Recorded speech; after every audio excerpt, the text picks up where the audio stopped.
मी स्वाती शिंदे। आपण पाहत आहात Gramseema YouTube news channel. Gramseema YouTube news channel मध्ये आपल्या सर्वांचे स्वागत आहे। ग्रामसीमा यूट्यूब न्यूज चॅनलला लाईक करा, शेअर करा, सबस्क्राइब करा। श्री मार्कंडे सोलापूर सहकारी रुग्णालयाच्या नवीन विस्तारित इमारतीची उभारणी अभिमानास्पद असून भविष्यात जागतिक दर्जाचे उपचार इथे होतील असा आशावाद डॉक्टर पुणतांबेकर यांनी व्यक्त केलं। श्री मार्कंडे सोलापूर सहकारी रुग्णालयाची जुनी इमारत जीर्ण होत असल्याने त्यातील अर्धे भाग पाडून दर्जेदार सुविधा देण्यासाठी मेट्रो सिटीमध्ये ज्या पद्धतीने आरोग्य सुविधा मिळतात तशाच प्रकारच्या सुविधा मार्कंडे रुग्णालयाच्या 10 मजली इमारतीत मिळणार आहे। रविवारी डॉक्टर शैलेश पुणतांबेकर यांच्या हस्ते या नूतन इमारतीचे उद्घाटन करण्यात आलं। या प्रसंगी ते बोलत होते। यावेळी व्यासपीठावर डॉक्टर विश्वनाथ येमूल, माजी खासदार गंगाधर पंतकुचन, रुग्णालयाचे प्रेसिडेंट सत्यनारायण बोल्ली, चेअरमन डॉक्टर विजयकुमार आरकाल, माजी नगरसेवक आनंद चंदनशिवे, डॉक्टर माणिक गुर्रम, पद्मशाली समाजाचे अध्यक्ष सुरेश पलमारी यांची प्रमुख उपस्थिती होती। यावेळी पुढे बोलताना डॉक्टर शैलेश पुणतांबेकर म्हणाले की रुग्णालयाच्या उभारणीत अनेक अडचणींवर मात करून ही भव्य इमारत बांधण्यात आली असून भविष्यात येथे मार्कंडे रुग्णालय जागतिक दर्जाचे रुग्णसेवा सुरू होईल अशा आशावाद व्यक्त करताना शहर मोठे असो व छोटे कुठेही चांगली रुग्णसेवा मिळू शकते, फक्त डॉक्टर चांगले पाहिजे। मार्कंडेने गरिबांना चांगली सेवा देऊन आपले नावलौकिक वाढलं असंही त्यांनी सांगितलं। मार्कंडे रुग्णालयाचे चेअरमन डॉक्टर विजयकुमार आरकाल यांनी प्रास्ताविका केलं। मार्कंडे रुग्णालयाचे प्रेसिडेंट सत्यनारायण बोल्ली यांनी मार्कंडे रुग्णालयाच्या उभारणी करण्यासाठी समाजातील कोणत्या नेत्यांनी मोलाचा योगदान दिले याची माहिती दिली।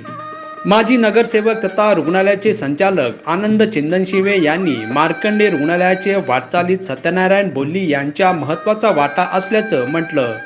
या प्रसंगी vice chairman Shrinivas Kamtam, doctor Lata Patil, doctor Sudeep Sambharam, Ashok Adam, Laxminarayan Kuchan, Parvataiah Shriram, Sudhakar Gundeli, Shridhar Bolli, Rajeshyam Yemul, Ramesh विडप, स्वामी अकेन यांच्यासह रुग्णालयाचे कर्मचारी मोठ्या संख्येने उपस्थित होते।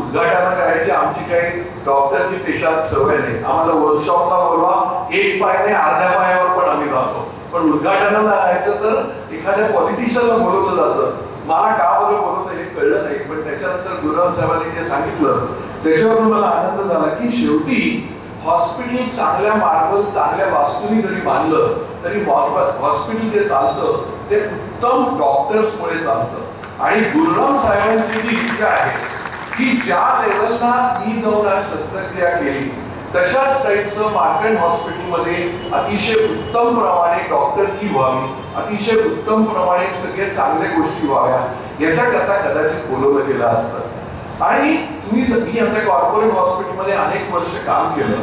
बरेच वेळेला जेव्हा हॉस्पिटल दाखवलं जातं त्यावेळेला इथे किती सुंदर आम्ही मार्बल वापरलंय, हे मार्बल आम्ही राजस्थानवरून आणलंय, हे ऑपरेशन थिएटर कसं छान मॉड्युलर केलंय। आणि जेव्हा त्यांना विचारलं जातं अरे पण तुमच्याकडे स्टार डॉक्टर्स कोण आहेत जे चांगले रुग्णांची सेवा करतात, काय करतात, तर त्याची कमी असते आणि ते ऑल प्रोजेक्ट रॉंग थिंग्स।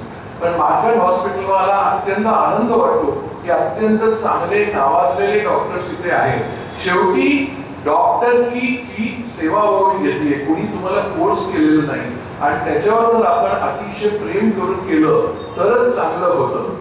आणि तुम्हाला आता गुरव साहेबांनी सांगितलं की इतक्या देशात जाऊन मी शस्त्रक्रिया केल्या, माझ्याकडे फक्त इंडियन डिग्री आहे आणि इंडियन डिग्री असून पण मी 40 देशामध्ये काम केलं। माझं जेव्हा शिक्षण विजय मेडिकल मध्ये होत होतं आणि मी जेव्हा MS केलं आणि त्याच्यानंतर मी टाटामध्ये गेलो तेव्हा मला असं वाटायचं की बापरे मी बीजे मध्ये आहे म्हणूनच मी थोडं मागे राहिलो, जर मुंबईला जन्माला आलो असतो तर कुठे गेलो असतो, मुंबईला गेल्यानंतर असं वाटायला लागलं न्यूयॉर्कला असतो तर मला एवढ्या लवकर अपॉर्च्युनिटीज मिळाल्या असत्या. पण गेल्या 30 वर्षाच्या माझ्या अनुभवानंतर लक्षात आलं की आपण आपल्या ज्या सायन्सवर प्रेम केलं आणि एखादं जर आपण ड्रीम बघितलं आणि एखादं जर स्वप्न बघितलं आणि त्या स्वप्नपूर्ती करता आपल्याच स्वारात राहून जर या गोष्टी करू शकलो तर खूप महत्वाचं आहे. तर कुठे जन्माला येतो हे महत्व नाही, स्वप्न कशी पाहता आणि त्या पूर्ततेकरता तुम्ही कसं करता हे खूप महत्वाचं आहे. त्याच्यामुळे जितके डॉक्टर सोलापूरमध्ये कदाचित मी पुण्याला गेलो मुंबईला गेलो तर माझं खूप जास्ती नाव होईल ही पहिले संकल्पना सोडून द्या. कारण आपल्याकडे जो सगळ्यात महत्वाची गोष्ट आहे जी आज मी इतक्या देशांमध्ये जाऊन पाहिलेलं आहे ते जे आहे ते म्हणजे आपल्याकडे असलेली रुग्णांची संख्या. आज अमेरिकेमध्ये पण अतिशय नावाजलेले डॉक्टर दिवसाला 10 ते 12 मॅक्सिमम 20 पेशंट पाहतात. आज आपल्याकडचा average surgeon average doctor minimum 100 patient पाहतो. मग नेहमी प्रश्न का पडतो की आपण मागे का आणि ते पुढे का? शस्त्रक्रिया जगात पहिले कोणी केली असं तुम्हाला वाटतं? अमेरिकन माणसाने नाही केली, ब्रिटिशरने नाही केली, आपल्या भारतीय माणसाने केली. सुश्रुत नावाच्या सर्जननी केली आणि त्या सुश्रुत नावाच्या सर्जननी जे लिहिलेले आहे तेच कार्य आज आम्ही करतोय, फक्त आपण विसरलोय. कारण आपली परंपरा जी आहे गुरुकुल परंपरा ती विसरून गेलो. मी फक्त माझ्या पुढे स्वतःची कला ठेवणार, दुसऱ्यांना देणार नाही आणि म्हणून आपण माघारी राहिलो. दुसरी महत्वाची गोष्ट जे काय आपण काम करतो ते रेकॉर्ड ठेवत नाही, आपण पब्लिश करत नाही. जे काय तुम्ही काम करता ते जर तुम्ही सायंटिफिक पेपर मध्ये पब्लिश केलं तर आज कुठल्याही देशातल्या डॉक्टरपेक्षा आपले डॉक्टर खूप चांगले पुढे जातील. मी टाटा कॅन्सर हॉस्पिटलमध्ये असताना माझे एक अतिशय नावाजलेले गुरु होते, ते मला नेहमी म्हणायचे ही ऑपरेशन्स आहेत ना की फक्त मी किंवा माझ्यापेक्षा एखाद्या सिनियर डॉक्टरने करावी. मला नेहमी प्रश्न पडायचा की हे नेहमी असं का सांगतात की हे ऑपरेशन आड्या गेल्या सोम्यानी करायचं नाही आणि फक्त मी असतानाच करायचं. मला नेहमी विचार पडायचा हा माणूस गेल्यानंतर ही परंपरा चालवणार कोण? आपली जी गुरुकुल परंपरा आहे ती चालवणार कोण? तर सरळ हाताने शिकवायला पाहिजे. आणि अमेरिकन लोकांनी मात्र हा धडा अतिशय उत्तमपणे घेतला. तुम्ही मॅकडोनाल्ड मध्ये गेला असाल, मॅकडोनाल्डचे बर्गर्स सेम साईजचे सेम टेस्टचे वर्ल्ड वाईड मिळतात. म्हणजे काय? डुप्लिकेबिलिटी. एखादी गोष्ट जर आपण करतो ती सामान्य माणसाला करता आली पाहिजे या विचारांनी आम्ही पुन्हा टेक्निक डेव्हलप केलं. म्हणजे आज जर मी एखादी स्टेप केली ऑपरेशनची तर केनियामध्ये बसलेल्या पेरूमध्ये बसलेल्या माणसाला मला न बघता फक्त माझ्या व्हिडिओनी जर हे ऑपरेशन करता आलं तर त्याला डुप्लिकेबिलिटी म्हणतात. ही ऍक्च्युली आपली परंपरा आहे. पण गेली 50-60 वर्षात आपण इतके गोऱ्यांनी वाहून गेलो की वाईट इज राईट आणि प्रत्येक वेळेला सगळी पुस्तकं गोऱ्या माणसाची त्यांनी शिकवलेलं. दरेक ट्युबरक्युलोसिस आपला रोग असून पण ते आपल्याला शिकवणार ट्युबरक्युलोसिस त्याचा आहे. सर्वायकल कॅन्सर म्हणजे गर्भाशयाच्या पिशवीचा कॅन्सर जे डॉक्टर गुलमानी तुम्हाला सांगितलं हा भारतामधले स्त्रियांमधला नंबर 1 कॅन्सर आहे. पण त्याचे रूल्स कोण बनवत होतं? Sloan Kettering Memorial Hospital New York. किती वर्ष चालणार? ते बघणार वर्षाला 20 पेशंट, आपण बघणार वर्षाला 1000 पेशंट. कुठेतरी काहीतरी चुकतं हे बघून मी म्हटलं की आपण या रोगाबद्दल अमेरिकन माणसाने आपल्याला नाही शिकवायला पाहिजे, आपण अमेरिकन माणसाला शिकवायला पाहिजे. वाईट इज नॉट ऑलवेज राईट. त्या दृष्टिकोनातनं आम्ही ऍक्च्युअली ही पद्धत सुरू केली आणि ही पद्धत सुरू केली असताना मग ती जशी जशी पॉप्युलर होत गेली त्यावेळेला बरेच वेळेला म्हणजे मी जेव्हा सायंटिफिक जर्नल मध्ये हे टाकलं की असं असं करायचं तर त्या एडिटरने मला फोन करून त्यावेळेला पत्र लिहिलं की तुम्ही हे इतकं सुंदर डिस्क्राईब केलंय तर मी या आर्टिकलला पुंटामेगर टेक्निक असं म्हणतो. मोह खूप झाला. आपलं नाव होणार, पुरंदरेंचं नाव झालं, शिरोडकरांचं नाव झालं, आपलंही नाव होईल. आपण या टेक्निकला पुंटामेगर नाव द्यायचं का? पण त्यावेळी घरी जाताना मला मनात विचार आला हे टेक्निक डेव्हलप करत असताना ज्या रुग्णांनी माझ्यावर विश्वास ठेवला, ज्या डॉक्टर्सनी मला या कार्याकरता मदत केली त्यांची किती प्रतारणा करतोय. म्हणजे माझं एकट्याचं नाव व्हायला पाहिजे आणि बाकीच्या टीमचं काय? ज्या शहरांनी माझ्यावर विश्वास ठेवला. आणि त्याच वेळेला माझे एक जर्मन मित्र आले होते, ते म्हणाले होते की आम्ही आमची कुठल्याही शस्त्रक्रियेला नावं देत नाही, आपण ज्या शहरामध्ये या गोष्टीची घडण घडली त्या गोष्टीचं नाव देतं, म्हणून याचं नाव मी पुन्हा टेक्निक ठेवलं. मोह आवरून उत्तमेकर टेक्निक ठेवलं आहे. हा महत्वाचा मुद्दा आहे. सांगायचा मुद्दा असा की आपण पुढे जात असताना आपले सहकार्यांना सोबत घेऊन जाणं खूप महत्वाचं आहे. आणि सहकार्याला सोबत नाही घेतलं, आपण एकट्याच्या प्रॅक्टिसवर केलं, जग आता मी किती चांगलं केलं, तू त्याच्यापेक्षा किती दुष्ट करतो. आणि डॉक्टरमध्ये हे खूप जास्ती आहे. आपण आपली वाढ स्वतःच्या हिमतीवर करायला पाहिजे. दुसरा वाईट काम करतोय हे दाखवून द्यायची गरज नाही रुग्णाला. हा महत्वाचा मुद्दा आहे आणि हे तुम्ही सगळ्यांनी पाळावं. मार्कंड हॉस्पिटलमध्ये एक सहकारी संस्था बघून अगदी आनंदाने मी याच गोष्टी करता आलो. आणि गुरम साहेबांचं एकंदरीत जे मला स्वभाव माहिती आहे इतक्या वर्षाचा, की जाताना सहकार्यांना घेऊन जायचं, एकट्याने वाटचाल करायची नाही. आणि म्हणूनच मला असं वाटतं की हे सगळ्या गोष्टी घडण्याकरता आता मी बोले साहेबांचं लेक्चर ऐकलं की किती अडचणी आल्या. अडचणी येतच असतात, पण तुमचं स्वप्न होतं ना एवढं मोठं हॉस्पिटल बांधायचं. जेव्हा एखादं स्वप्न असतं ना तर युनिव्हर्स म्हणजे अख्खं जे आपलं कार्यक्षेत्र आहे, जर तुमचा सच्चा दिलाने एखादी गोष्ट करत असाल तर ते घडू शकतं. आणि त्याचं एक उदाहरण म्हणून छोटी गोष्ट सांगतो.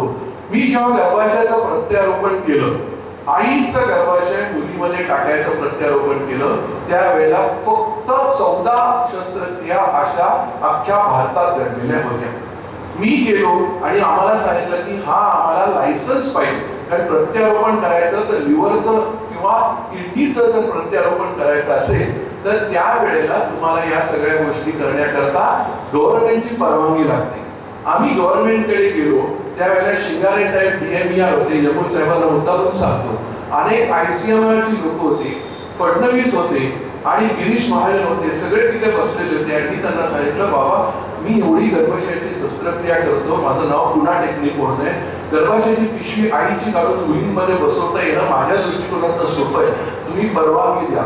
प्रत्येक गव्हर्नमेंट ऑफिशियल आणि ब्युरोक्रॅटनी अक्षरशः वेडी वाकडे आमचे अपमान केले. डॉक्टर चिप्पा माझ्याबरोबर ऍडमिनिस्ट्रेटर आहे, 14 तास मीटिंग चालली. शेवटी DMER ते म्हणाले, अहो तुम्ही काय बोलता उत्तमेकर साहेब, गर्भाशयाचं प्रत्यारोपण जर आम्ही करायची परवानगी दिली तर कुठे व्हायला पाहिजे असं तुमचं मत आहे? मुंबईला करायला पाहिजे किंवा दिल्लीला करायला पाहिजे किंवा बँगलोर, पुण्याला कोण करतो पहिलं गर्भाशयाचं प्रत्यारोपण? नशिबाने फडणवीस त्यावेळेला होते चीफ मिनिस्टर. ते उठून म्हणाले, म्हणजे मी जर नागपूरचा चीफ मिनिस्टर व्हायचं नाही का, जा उद्यापासून तयारी करा, गर्भाशयाचं प्रत्यारोपण करा. आणि गर्भाशयाचं प्रत्यारोपण आजची परवानगी सगळ्या ब्युरोक्रॅट्स, सगळ्या एज्युकेशनलिस्ट, ICMRच्या ऑफिसरच्या विरोधात जाऊन हे केलं. याच्या पुढची गोष्ट, जेव्हा प्रत्यारोपणाची वेळ आली त्यावेळेला ससून हॉस्पिटलमध्ये आम्ही गेलो, तेव्हा ससून हॉस्पिटलचे त्यावेळेचे जे डीन होते त्यांनी सांगितलं की आम्ही काही गळ्यात घंटा घालून घेणार नाही, त्यांनी जरी परवानगी दिली असेल तर आम्ही देणार नाही. परत आमची दुसऱ्या दिवशी सगळी तयारी होती. सोलापूरचाच पहिला पेशंट होता, डॉक्टर विजय पवार म्हणून इकडे आहेत, त्यांनी पाठवलेला पेशंट होता. त्यावेळेला आम्ही सगळेजण रात्री 10 वाजेपर्यंत ते बसलो होतो. आणि तिथे बसल्यानंतर शेवटी ठरलं, ते डीन म्हणाले ठीक आहे तुम्ही म्हणता म्हणून मी करतो. सगळे ब्युरोक्रॅट्सचे फोन आले. दुसऱ्या दिवशी 8 वाजता करायचं होतं, रात्री 10 वाजता DHO ची सही कोण घेणार आणि दुसऱ्या दिवशी ते भारताच्या बाहेर जाणार होते. आम्ही 10 वाजता गव्हर्नमेंट सेंट्रल गव्हर्नमेंट ऑफिस मध्ये गेलो. DHO तिथे बसलेले होते. ते म्हणाले तुम्हाला कसं कळलं मी इथे आहे? ते आम्ही गेलो, त्यांनी सही केली आणि दुसऱ्या दिवशी प्रत्यारोपण झालं. सांगायचा मुद्दा असा, जर युनिव्हर्स, एक जो तुमचा शाहरुख खानचा डायलॉग आहे ना, अगर कायनात ने डिसाइड किया की होना है तो होना ही है. आणि हा महत्वाचा मुद्दा आहे. त्याच्यामुळे मार्कंड हॉस्पिटल हे तुमचं स्वप्न होतं, त्या गोल करता तुम्ही प्रयत्न केला, किती अडचणी आली तरी तुम्ही याच्यावर मातच करणार आहे. आणि पुढच्या काही वर्षात मार्कंड हॉस्पिटल हे इंटरनॅशनल लेवलला जावं अशी मी तुम्हाला शुभेच्छा देतो. आणि त्या निमित्ताने थँक्यू.